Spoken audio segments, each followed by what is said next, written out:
अहंकार, दंभ या घमंड, ये तीनों भगवान श्री कृष्ण को बहुत अप्रिय हैं। अर्जुन को समझाते वक्त भगवान श्री कृष्ण ने जो भी उपदेश दिए हैं, उन सभी उपदेशों को आप उनके अवतार जीवन में प्रैक्टिकल रूप से भी देखते हैं। गीता के 16वें अध्याय श्लोक 4 में भगवान कहते हैं, दंभो दर्पोऽभिमानश्च क्रोध पौरुषमेव च अज्ञानम चाभिजातस्य पार्थ समदमासुरम्। कि हे पार्थ, अभिमान आसुरी संपदा है। आसुरी का अर्थ है कि ये मेरा है, ये मैंने किया है, मैं करता हूं।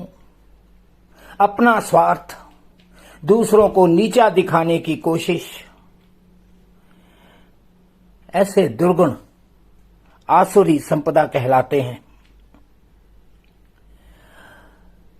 किसी भी युग में कोई भी अहंकारी कभी फल फूल नहीं पाया। आप देख लीजिए, त्रेता युग में महाज्ञानी महाबलवान रावण केवल दंभ के कारण, अपने अभिमान के कारण इतने बुरे अंत को प्राप्त हुए थे।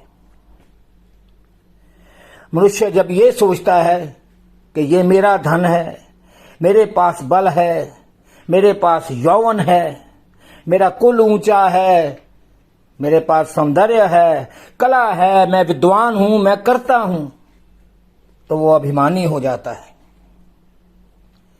भगवान कृष्ण इसे नकारने की, इसे तजने की, इसे छोड़ देने की बात करते हैं। अगर आपको सभी लोग अपने से बौने लगने लगे, अपने से निम्न लगने लगे, तो समझ लीजिए कि अहंकार ने आपके मन को वश में कर लिया है और यह मूर्खता का परिचायक है।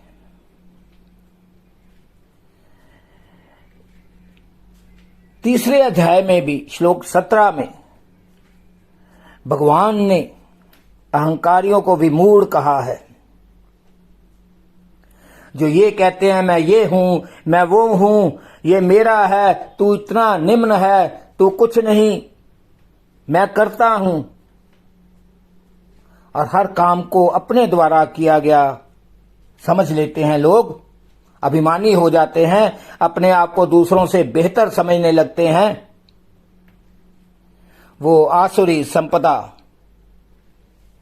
का प्रतीक है और इसे छोड़ देना ही ठीक है, क्योंकि विवेकहीनता आ जाती है ऐसे अभिमानी को। अहंकार नाश का कारण है। ये मनुष्य की अच्छाइयों को समाप्त कर देता है। मैं और मेरा दंभ के परिचायक हैं और विनाश के भी।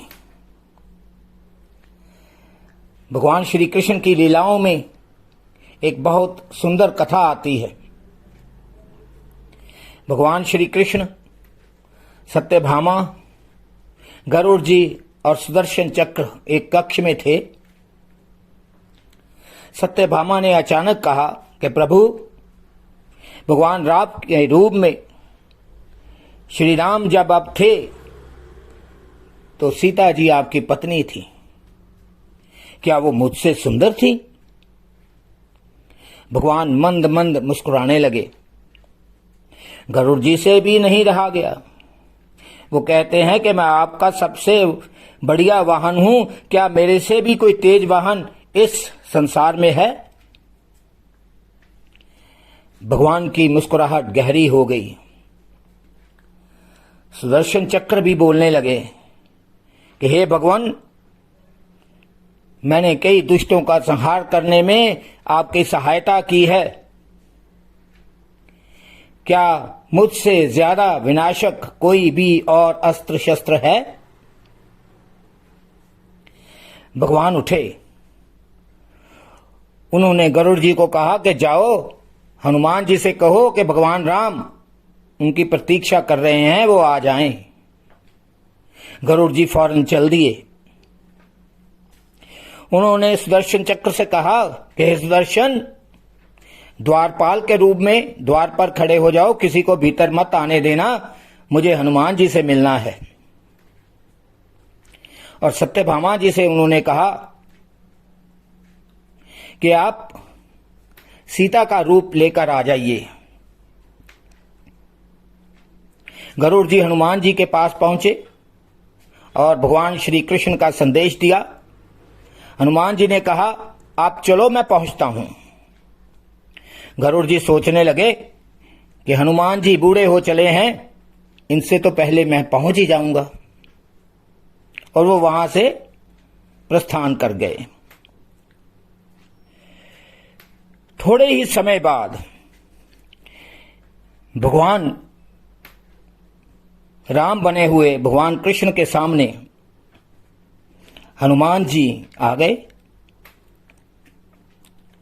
उन्होंने प्रभु को कहा, मुझे मालूम है कि मेरे राम भी आप हो, मेरे कृष्ण भी आप हो, लेकिन आप ये बताइए